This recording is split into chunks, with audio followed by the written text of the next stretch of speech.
नमस्कार, मैं पुष्कला स्करिया आप सभी प्रेक्षकों को हाईलाइन सुपर स्पेशलिटी हॉस्पिटल के यूट्यूब चैनल में स्वागत करती हूँ। आज हमारा चर्चा का विषय है स्पाइनल ट्यूमर, जिसके बारे में जानकारी देने के लिए डॉक्टर चंद्रना तिवारी, जो देश के जाने माने ब्रेन और स्पाइन के सर्जन हैं और जिनका 25 साल का तजुर्बा है, वो हमारे साथ थोड़ी ही देर में जुड़ेंगे। आइए हम डॉक्टर चंद्रना तिवारी से रीढ़ की हड्डी के जो स्पाइनल ट्यूमर बोलते हैं, इसका लक्षण, इसका इलाज, इसकी वजह और इसे कैसे रोका जा सकता है, इसके बारे में जानकारी लेते हैं। नमस्कार डॉक्टर, आज हमारा चर्चा का विषय है स्पाइनल ट्यूमर। सर, हमको हमारे प्रेक्षकों को बता सकते हैं ये स्पाइनल ट्यूमर होता कैसे है और इसका वजह क्या है? Yes, good morning, thank you for inviting me again. Spinal tumour जो है, ये आप ट्यूमर एक जो शब्द है इसका मतलब है गांठ, और स्पाइन मतलब जो रीढ़ की हड्डी है उसका ट्यूमर। स्पाइनल ट्यूमर अगर आप देखा जाए तो रीढ़ की हड्डी बनी हुई है हड्डियों से।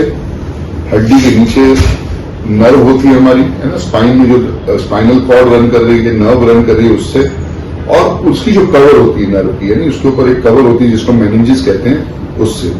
उसी तरह स्पाइनल कॉर्ड में इस नर्व और स्पाइनल कॉर्ड को फीड करने वाली ब्लड वेसल भी रन करती है, तो कभी कभी ट्यूमर उन ब्लड वेसल से भी अरेंज होती है। तो हमारे पास स्पाइनल, जब हम स्पाइन ट्यूमर की बात करते हैं तो हमारे पास कितने तरह के ट्यूमर आते हैं? Spine bone tumours, spine blood vessels and blood vessel tumours, spine nerve tumours, spinal cord tumours and sometime meninges, यानी जो कवर और स्पाइनल कॉर्ड है उसके ट्यूमर्स।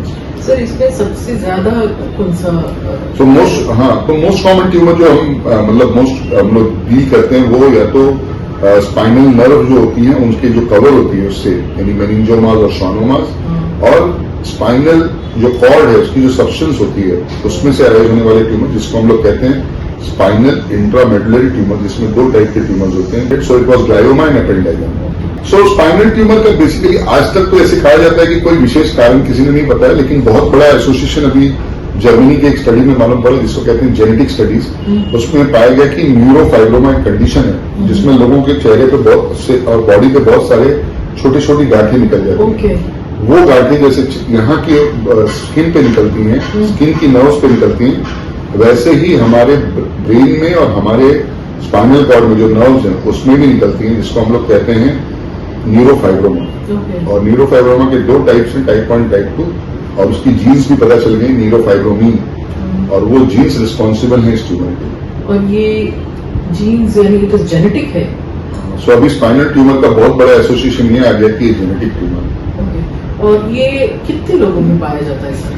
इतनी बहुत ज्यादा कॉमन नहीं है ट्यूमर, रेयरिटी है, और फैमिलियल एसोसिएशन बहुत ज्यादा है। जिस फैमिली में जीन्स पाया जाता है, या समझो उनके फैमिली के किसी मेंबर में ये बीमारी एक्सप्रेस हुई है तो उनको न्यूरोफाइब्रोमा है, तो उस फैमिली में ये उसकी नंबर्स बहुत ज्यादा होते हैं। सर, आपके तजुर्बे में आपने इतने साल अपने काम किए, कितने पेशेंट्स आपने देखे? सो मेरे प्रैक्टिस का एक 10% जो पूल है वो अराउंड स्पाइनल ट्यूमर का रहता है, जिसमें मोस्टली जो ट्यूमर्स हैं वो नर्व और नर्व के ऊपर की जो कवर है उससे अराइज होने वाले ट्यूमर है, मेनिंजोमा और श्वानोमा, और एक around 3% to 4% out of that 10% is the tumours which are arising from spinal cord, जैसे एपेंडाइलोमा और ग्लायोमा। और इसमें आपने एक तो ये सिम्टम बताया, दूसरा और कोई सिम्टम्स है सर?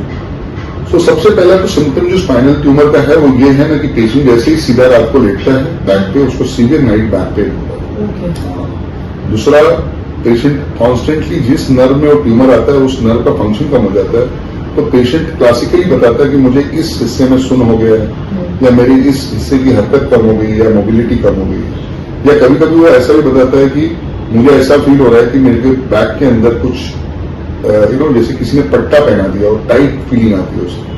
तो इस तरह की जो हिस्ट्री होती है वो पेशेंट बहुत स्पेसिफिक देता है, उसको हम लोग को टीबी स्पाइन, क्योंकि टीबी स्पाइन में भी गांठें होती हैं, तो उससे बहुत संभाल के डिफरेंशिएट करना होता है। तो हाउ डू यू डिफरेंशिएट कि टीबी स्पाइन में पेशेंट को वेट लॉस होता है, एपेटाइट कम हो जाती है, पेशेंट खुद से कहता है कि अभी आजकल उसको खाने की इच्छा नहीं हो रही, तो टीबी के लक्षण इस तरह के होते हैं। स्पाइनल ट्यूमर में पेशेंट का खाना पीना वेट सब अच्छा होता है, बट उसको इस तरह का पेन हो रहा होता है, टाइटनेस की फीलिंग आती है, या एक हिस्से की फंक्शनिंग कम हो जाती है, एक हिस्सा सुन्न हो जाता है।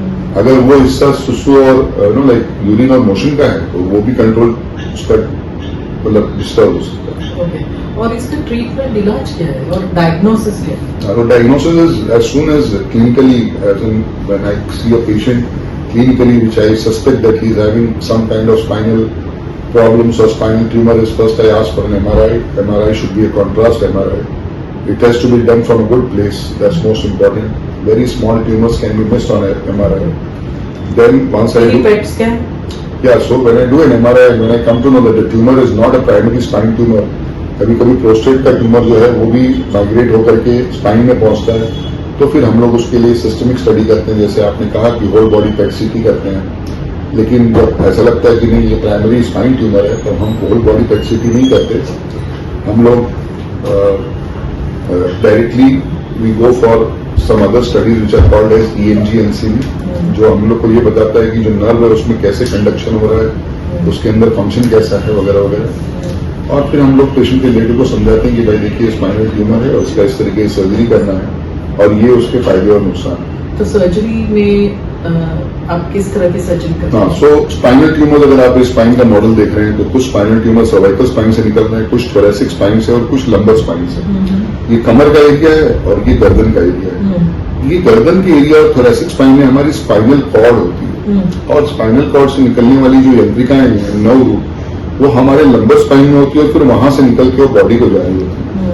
तो यहाँ का स्पाइनल ट्यूमर कई बार ऑपरेट करना रिलेटिवली इस जगह से आसान होता है, अच्छा, क्योंकि यहाँ पर समझ के चलें कि स्पाइनल कॉर्ड जो होता है वो बहुत इंपॉर्टेंट स्ट्रक्चर होता है। सो अप्रोच उसी हिसाब से हमारे चेंज होते रहते और ये मिनिमली इन्वेसिव है? हैं। हाँ, सो अगर स्पाइनल ट्यूमर हमारा बहुत सिंगल लेवल है, बहुत बड़ा नहीं है, इजिली मिनिमली इन्वेजिव इंस्ट्रूमेंट से निकाला जा सकता है, we attempt and we do minimally invasive surgery, but I never ever promise my patient that I am going to go minimally invasive altogether. Always an idea has been given that whenever the need arises, I will open up. Why? क्योंकि मुझे कोई फर्क नहीं पड़ता कि थोड़ा cut बड़ा हो जाए या कुछ हो जाए, बट इम्पोर्टेंट ये होता है कि ट्यूमर को निकालते वक्त हम जो नॉर्मल नर्व्स है उसको कोई डैमेज ना करें। So that is the first and foremost priority कि हम ट्यूमर निकालते वक्त जो बाकी बची हुई नर्व्स हैं या जो नॉर्मल नर्व है उसको हम कोई चोट ना पहुंचाए। और ये ट्यूमर वापस आ सकती है सर? या सो समटाइम्स क्या है कि बाकी सब जगहों के मुकाबले स्पाइनल ट्यूमर निकालने के जो मंत्र हैं या जो रूल्स हैं वो अलग हैं। जैसे हम लोग बाकी जगह कैसे ट्यूमर निकालते हैं कि हम ट्यूमर के साथ साथ 1 सेंटीमीटर का फ्री मार्जिन निकालते हैं, लेकिन न्यूरो में 1 मिलीमीटर भी अननेसेसरी डिस्पेंसिबल नहीं है। तो स्पाइनल ट्यूमर निकालते वक्त हम लोग कई बार ग्रॉस टोटल रिमूवल नहीं करते। ग्रॉस टोटल रिमूवल यानी कंप्लीट रिमूवल, हम लोग करते हैं सेफ मैक्सिमम रिमूवल। मतलब क्या होता है safe maximum removal?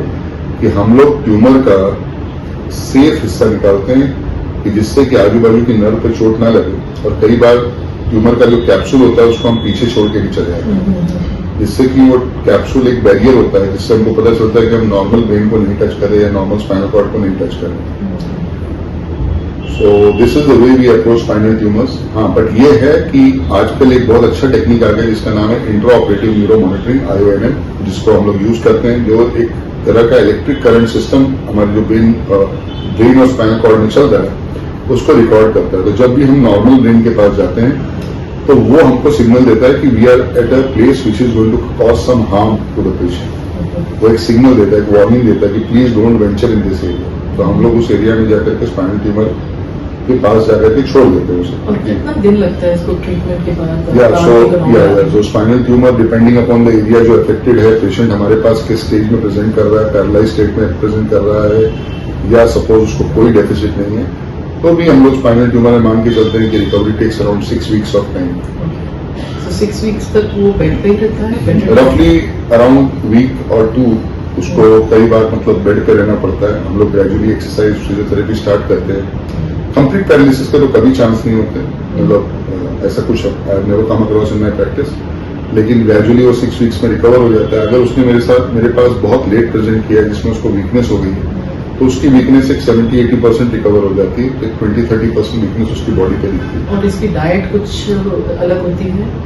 Spinal tumour पर से मेरे पास मतलब डाइट का कोई एसोसिएशन नहीं है, लेकिन post operative definitely high protein diet लेना चाहिए, and as far as possible drinking lot of water having less junk food and all those things, yeah, always it is considered to be healthy. Thanks a lot, doctor, for speaking to us. Thank you very much.